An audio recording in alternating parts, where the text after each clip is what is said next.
Quand allons-nous donner aux Antilles françaises les moyens de se développer pleinement? Pour en parler aujourd'hui, je suis avec Yves Gégaud. Bonjour, bienvenue à vous et merci d'avoir pris le temps pour cette discussion.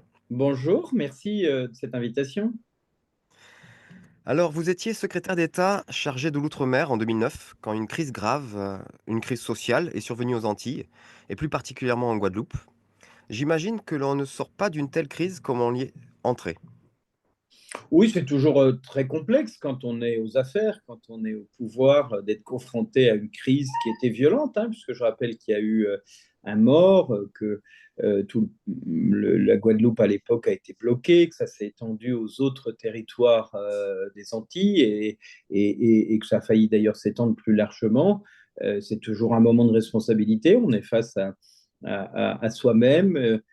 J'avais à l'époque un préfet qui n'a pas tenu la route, qui a fait n'importe quoi. Effectivement, j'ai dû me substituer à lui et aller sur le terrain, engager les négociations, essayer de trouver une porte de sortie et au fond, me mettre en risque politique, puisque je pense que si quelques mois après j'ai été sorti du gouvernement, c'est parce que un certain nombre de forces locales n'avaient pas apprécié sans doute que j'aille pointer du doigt là où ça faisait mal. Hmm. Mais peu importe, c'est vrai que j'en suis ressorti différent que j'y étais rentré. J'ai eu l'honneur de me dire qu'il n'y avait pas eu d'autres morts que celui malheureusement que j'évoquais tout à l'heure, et surtout qu'on avait trouvé une porte de sortie par le haut et par la négociation, ce qui est toujours compliqué quand la situation est tendue et qu'il peut y avoir des dégâts et des drames humains. Hmm. Justement, vous parlez de négociations. Le porte-parole du mouvement à l'époque, c'était Elie Domota. Est-ce que les sujets qui étaient sur sa table à l'époque sont les mêmes que ceux qui sont soulevés actuellement en Martinique?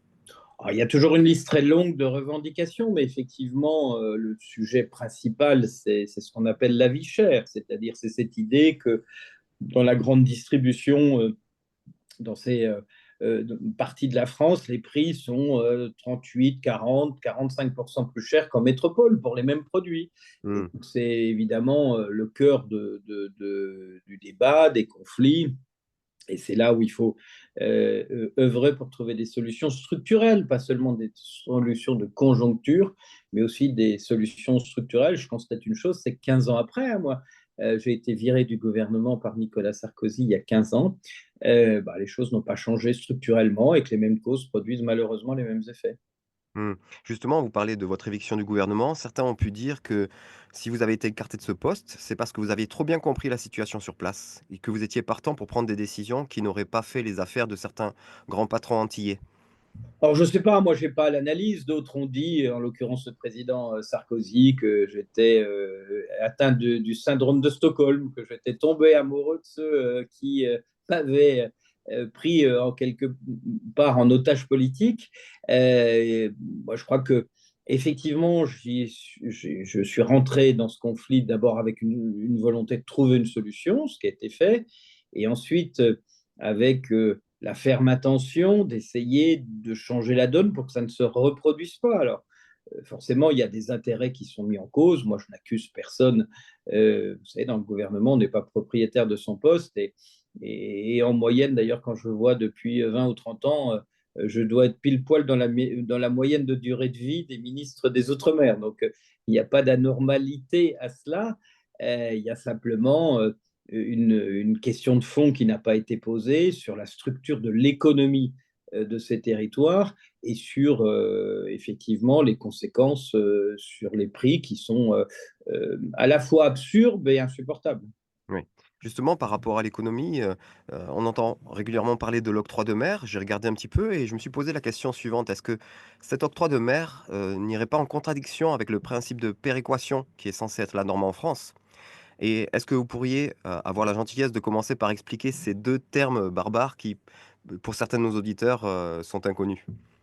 Je pense que enfin, l'octroi de mer, c'est une taxe qui est portée sur les produits qui sont importés. Et comme une majorité de produits consommés dans ces territoires sont importés, effectivement, ça pèse aussi sur ces questions de pouvoir d'achat. Euh, Moi, je pense que le cœur du sujet, c'est sans doute effectivement une réorganisation fiscale, mais mais au fond, ça ne doit être que la conséquence d'une nouvelle stratégie. Et la nouvelle stratégie, je suis persuadé depuis 15 ans qu'il faut qu'on passe d'une économie de la distribution, d'une économie de la redistribution sociale et de la distribution au sens économique du terme des grandes surfaces à une économie qui soit aussi une économie de production. Évidemment, les territoires concernés ne vont pas pouvoir produire tout ce dont ils ont besoin, mais il y a quand même toute une série de choses, notamment dans l'agroalimentaire, qui peuvent être produites, qui pourraient être produites à proximité, qui pourraient au lieu d'être importé de la métropole, être aussi importé des territoires beaucoup plus voisins, donc dans des conditions à la fois écologiques, économiques plus acceptables, et qui permettraient de sortir de cette réalité qui fait que une brosse à dents vendue à 1,80 € en France métropolitaine est vendue 5,80 € ou 6 € sans aucune raison, sans aucune explication sur ce sujet. Et il y a vraiment il y a vraiment une restructuration du modèle économique à penser. Et puis après, il y aura des conséquences. Les conséquences, ce sera notamment la question fiscale. Mais ce n'est pas un préalable, ça doit être la conséquence d'une nouvelle vision. Mmh. Vous avez parlé de production locale. Initialement, justement, l'octroi de mer avait aussi pour objectif de protéger les productions locales en leur donnant un petit avantage économique. Mais cela allait à l'encontre des règles de l'Union européenne. Ainsi, il a fallu étendre cette taxe aux produits qui étaient fabriqués sur place, ce qui contribue à limiter le développement de l'économie locale. Est-ce qu'il est possible de protéger les producteurs locaux dans le cadre actuel de l'Union européenne? Oui, bien sûr. D'abord, nous ne sommes pas le seul pays à avoir des territoires qualifiés d'ultramarins. Beaucoup d'autres pays dans l'Union européenne ont ce type de territoire éloigné de leur centre métropolitain. Donc, il y a des discussions qui sont tout à fait possibles. Et la production locale, c'est d'abord une question d'affirmation d'abord d'une volonté politique, d'un choix des élus locaux, de l'État français, c'est libérer du foncier, libérer du terrain pour permettre cette production locale, c'est peut-être plaider avec Bruxelles, c'était ce que j'avais en tout cas imaginé pour qu'il y ait une zone franche, des zones franches productives, pas des zones franches de distribution, des zones franches de production pour que celui qui produit localement, l'artisan, le maraîcher, l'industriel de la transformation agroalimentaire puisse avoir un boni fiscal. Et Bruxelles n'est pas l'alpha et l'oméga de ce qui bloquerait. Ce qui bloque aujourd'hui, c'est qu'il n'y a pas une réflexion globale, qu'il n'y a pas une vision globale. Moi, je pense que le temps est venu d'un New Deal Mhm. avec cette France du monde éloignée de la métropole, mais qui a des atouts tout à fait considérables et qui ne peut pas vivre qu'en interdépendance économique avec la métropole et avec un système où tout est importé et tout est vendu très cher et voire trop cher. Mm. Et c'est ce que ne savent pas toujours distinguer effectivement nos compatriotes, c'est entre ce qui coûte plus cher parce que ça a été transporté, ça vient de loin, et ce qui coûte trop cher parce qu'il y a des marges qui sont un peu sans doute exagérées.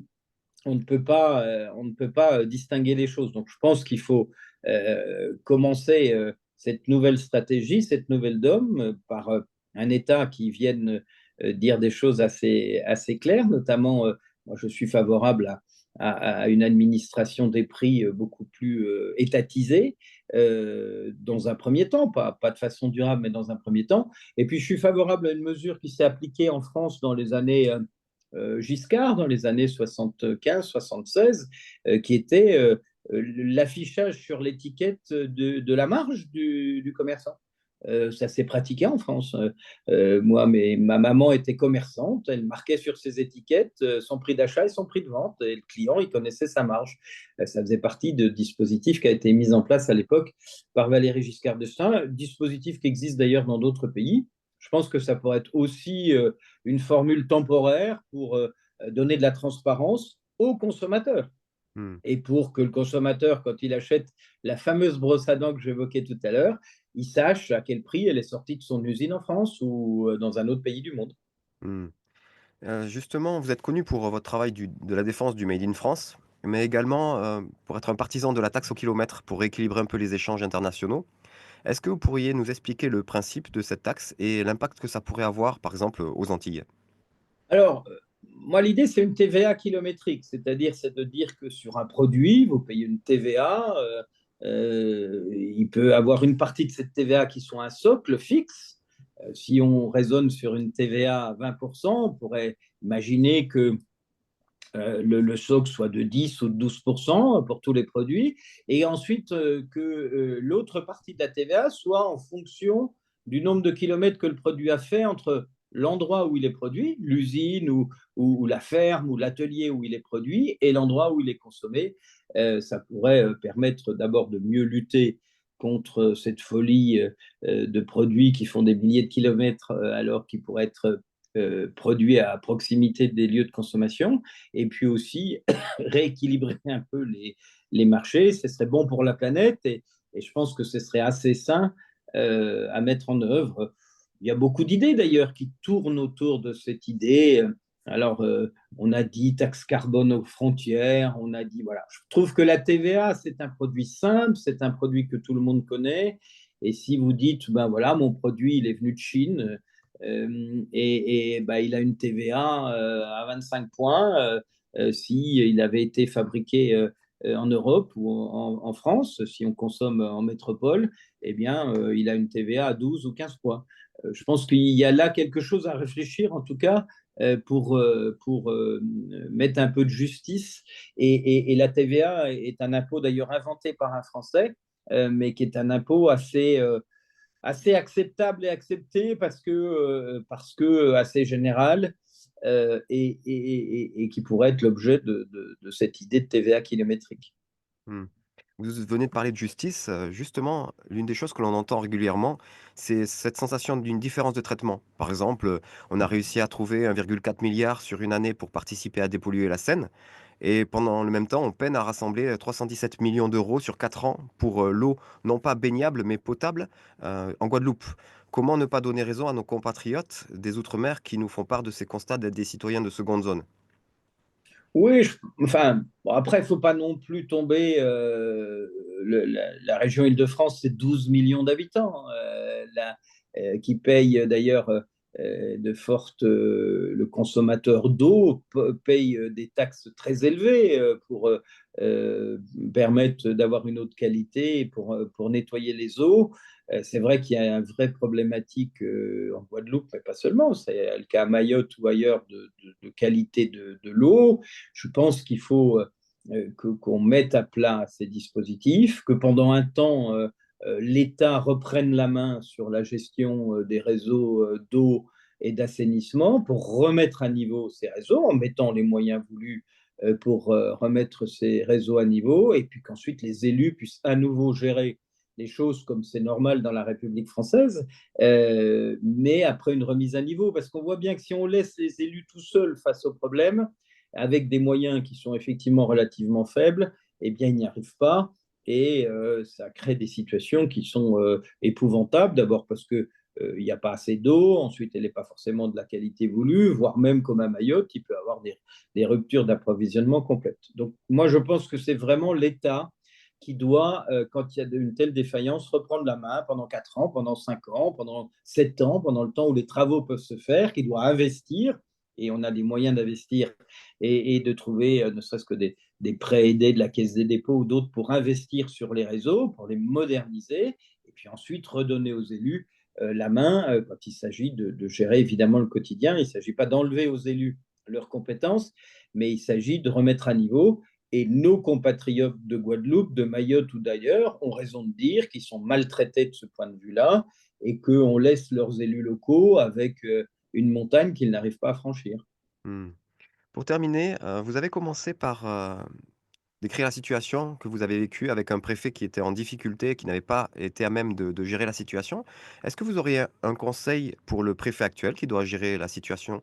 Et puis pour terminer, un mot pour, nos compatriotes des DOM-TOM, Non, moi, j'ai pas de. D'abord, je ne fais plus de politique. Je me garderais bien de donner des conseils au préfet. C'est vrai que moi, à l'époque, j'avais un préfet qui était très mauvais. C'est de ma faute, c'est moi qui l'avais nommé. Donc, mais il s'est révélé. pas à la hauteur des situations. Il a d'ailleurs, comme souvent, une fois que je suis parti du gouvernement, il a été promu. Vous savez, en général, quand il y a un mauvais à un certain niveau de l'État, quand il fait mal son travail, on le récompense en lui donnant une promotion. C'est le moyen de le sortir de son poste. Mais je ne vais pas épiloguer, c'était il y a 15 ans, c'est comme ça. Moi, j'ai assumé mon rôle de politique et de supérieur hiérarchique de ce préfet, et je me suis substitué à lui pour mener les négociations. Je ne le regrette pas,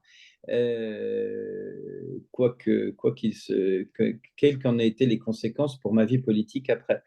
Non, je crois que vis-à-vis de ce qui se passe aujourd'hui, d'abord vis-à-vis de cette France du monde, il faut beaucoup d'écoute, il faut beaucoup de compréhension. Il ne faut pas venir à Paris, depuis Paris, avec des idées préconçues et en expliquant que c'est la même chose, parce que ce n'est pas la même chose dans une île que ça ne peut être en métropole. Il faut ensuite avoir le courage de prendre des décisions de restructuration des systèmes. Je l'ai dit tout à l'heure pour l'eau, mais on pourrait le dire pour les transports, on pourrait le dire pour beaucoup de sujets. Je pense qu'il faut que l'État soit plus présent et qu'on accepte et que les élus locaux acceptent que pendant un temps, l'État reprenne la main pour remettre à niveau les outils. Et puis, il faut une réflexion plus globale sur le modèle économique et le modèle institutionnel qui en découlera.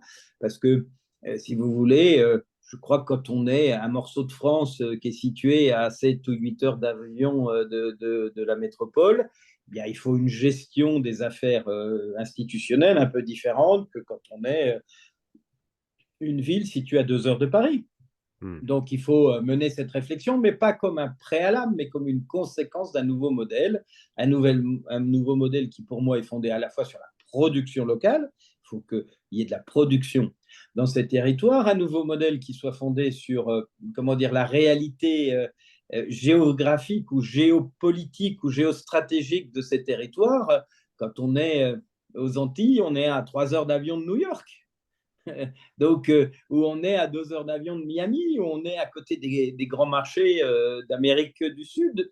Il y a sans doute une réflexion à avoir sur la stratégie moi je parle souvent de Startup Island, d'avoir des implantations d'entreprises d'innovation digitale dans ces territoires, de pouvoir rayonner, de pouvoir à partir de là se développer sur des marchés de proximité qui sont aujourd'hui très éloignés quand vous êtes en métropole, mais qui sont très proches. 2 heures de Miami ou 3 heures de New York, c'est très proche quand vous êtes dans ces territoires. Je pense que c'est un axe fort de développement économique. Et puis, avoir aussi le levier de tout ce qui est la richesse écologique, les ressources halieutiques qu'il faut à la fois exploiter intelligemment, mais qu'il faut aussi savoir transformer. Pas normal que les enfants des cantines de la plupart de ces écoles soient nourries de poissons importés de très loin. C'est d'ailleurs un peu la même chose en métropole, hein, sur ce sujet. Je pense qu'il faut repenser le modèle économique et qu'il faut derrière un nouveau modèle institutionnel pour que cette France du monde, cette France qui n'est pas la France de l'Europe, qui est la France, mais ce n'est pas la France de l'Europe, c'est la France du monde, soit pleinement épanouie. Et pour qu'on lutte contre ce phénomène qui est très inquiétant aujourd'hui, qui est le départ, la désertification de ces territoires. C'est qu'aujourd'hui, on a des populations très vieillissantes et que la jeunesse part. Elle part pour partie en métropole, mais elle part aussi pour grande partie ailleurs, conquérir le monde. Et il y a une diaspora antillaise française dans le monde entier qui est partie parce qu'elle ne trouvait pas matière à s'épanouir, à réussir dans ces morceaux de France qui apparaissent souvent un peu comme des cartes postales, comme des territoires anecdotiques.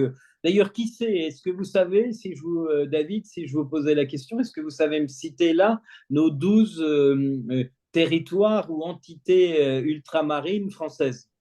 Et Non, j'en serais incapable. si vous Je me faites tromperais. si vous faites des dîners en ville ou si vous les Français ne savent pas, ne connaissent pas la géographie de cette France du monde. Et quand vous faites un dîner, si vous posez la question sur 12 territoires, si vous arrivez à 5 ou 6, c'est déjà que ce sont des gens qui sont plutôt élevés. Il faut absolument qu'on enseigne l'outre-mer à nos étudiants, qu'on leur explique ce qu'est cette France, ce qu'est cette France sur les trois océans, ce qu'est cette France au carrefour de la mondialisation, à côté des grands enjeux écologiques, économiques, politiques et géostratégiques de demain. C'est une France formidable, c'est une France exceptionnelle, c'est pas une France de carte postale, c'est pas une France d'anecdotes, c'est une France qui est pleinement intégrée dans le creuset national, qui doit y prendre sa place, mais qui doit être aussi la France qui rayonne. Quand vous êtes à Mayotte, vous êtes à 2 heures de l'Afrique du Sud, à 1 heure du Kenya, de la Tanzanie, du Mozambique, qui sont des pays gigantesques en train de se développer de façon considérable dans l'Afrique de l'Est. Et vous avez un morceau de France, un morceau d'Europe qui s'appelle Mayotte, qui est dans ces bassins géographiques. C'est ça l'atout formidable. C'est ça qu'il faut expliquer à nos compatriotes. C'est ça qu'il faut avoir comme vision au cœur du nouveau modèle économique, de cette nouvelle donne que j'appelle de mes voeux pour cette France à la fois si riche, mais si méprisée, si oubliée. Je comprends la colère, même si la violence est inacceptable et qu'il faut la dénoncer, mais on peut comprendre la colère de nos compatriotes qui se sentent les grands oubliés de la nation française. Et justement, est-ce que vous auriez un mot à dire à ces compatriotes qui sont en grève aujourd'hui et qui expriment leurs difficultés? Toujours compliqué hein, de donner un message parce que quand on est dans la colère n'est pas bonne conseillère. La colère n'est pas et la violence n'est pas acceptable. Donc il faut évidemment que la République soit ferme et qu'elle fasse respecter l'ordre. C'est une question absolument majeure. Ce qu'il faut, c'est ouvrir derrière cette crise qui devra bien à un moment ou à un autre s'achever, ouvrir des processus de transformation, de réflexion, d'inscription de ces territoires dans la logique du 21e siècle et pas simplement se dire un jour on va remettre le couvercle sur la marmite et puis dans 10-15 ans ça réexplosera. Je pense qu'il est temps, que le temps est venu de repenser notre relation à la France du monde, notre relation à ce qu'on appelle l'outre-mer. Je n'aime pas ce terme parce que je pense que c'est mettre tout le monde dans le même sac et que ce n'est pas la réalité ni politique, ni géographique, ni historique de ces territoires et de cette France qui est au carrefour de la mondialisation, des grands enjeux de demain. Elle mérite notre attention, elle mérite nos investissements, et elle mérite de pouvoir avoir des leviers propres pour que son développement soit harmonieux. Et le message aux jeunes, il faut que vous trouviez, nous trouvions ensemble les moyens d'un développement harmonieux. C'est, je crois, la plus belle ambition qu'on puisse avoir. Mais c'est vrai que quand la colère règne et que la crise est là, c'est malheureusement souvent trop tard. Il faut d'abord appeler au calme, d'abord appeler au retour à la tranquillité. J'espère que le gouvernement, et je veux saluer le fait que Michel Barnier est inscrit, c'était une de mes idées fortes, le ministère délégué à l'outre-mer auprès du Premier ministre. Je pense qu'il n'y a pas d'autre endroit. Moi, j'étais secrétaire d'État auprès de la ministre de l'Intérieur. Beaucoup de mes successeurs l'ont été aussi. Je pense que ce n'était pas le bon endroit, le bon placement. Le ministère de cette France du monde, il doit être à Matignon, auprès du Premier ministre. Il doit être une priorité nationale. Et ça doit s'incarner au-delà de discours, de moyens, d'une vision et d'une vision à partager avec les élus. Parce que si je veux être franc, moi qui ne fais plus de politique aujourd'hui, j'ai beaucoup de respect et d'affection pour les élus ultramarins, mais il arrive aussi quelquefois où ils disent à Paris des choses un peu contraires de celles qu'ils disent revenus sur leur territoire. Il faut aussi que chacun prenne ses responsabilités. Et je crois que la mondialisation fait que la France du monde, elle a toute sa place, mais il faut changer le logiciel. Mmh. Cette, ambiguïté entre des élus qui disent pas la même chose à Paris que sur place, ça Ça me fait n'arrive penser un pas petit qu'avec les élus ultramarins, je vous et rassure. Hein. j'allais dire que ça me fait penser un petit peu à nos élus européens, hein, qui ont pas tout à fait le même discours à Bruxelles que quand ils sont en métropole. Oui, alors après, il y a aussi des lectures qui peuvent être différentes. Je veux pas, c'est difficile d'être élu, c'est difficile de porter les attentes d'un pays qui est traversé par ses propres contradictions. Nous sommes tous porteurs de contradictions internes. Nous voulons toutes des choses et quelquefois elles sont contraires. Les élus sont assez pratiques parce qu'ils sont là pour expier les fautes de toute la société. Et puis les élus, ils ressemblent à la société parce ils sont quelque part un miroir peut-être d'un visage national qu'on ne veut pas voir sur ce sujet. Non, pour rester sur notre question, la France du monde est un atout considérable pour elle-même. Je pense que être français dans le Pacifique, être français dans l'océan Indien, être français dans la Caraïbe, c'est un atout pour la France elle-même, et puis c'est un atout de rayonnement pour tout un pays, pour des entreprises, pour des développements économiques, et cet atout de rayonnement, il faut le voir tel qu'il est, il faut le connaître, et il faut arrêter de considérer que ce sont des cartes postales. Vous savez, l'outre-mer, elle existe par les cartes postales des vacances et la une des journaux quand ça pète. C'est beaucoup plus profond que ça, c'est beaucoup plus sérieux que ça, c'est beaucoup plus porteur de potentiel que ça, tous ces territoires. Et puis, il y a des habitants qui sont attachants et qui sont tellement habitués à prendre des coups, tellement habitués à la souffrance et aux difficultés, qui méritent non seulement notre respect, mais qui peuvent être aussi les locomotives d'un renouveau français, d'un renouveau économique français, parce qu'ils sont habitués à se battre, ils sont habitués à ce que la vie soit difficile. Et je pense que l'exemple doit aussi venir irriguer un peu la métropole. Donc, découvrons ce que cette France-là, et je pense on fera des progrès. Merci pour cette note d'espoir, et merci pour le temps partagé pour cette discussion. Vous êtes le bienvenu, vous revenez quand vous voulez. À bientôt. Avec plaisir.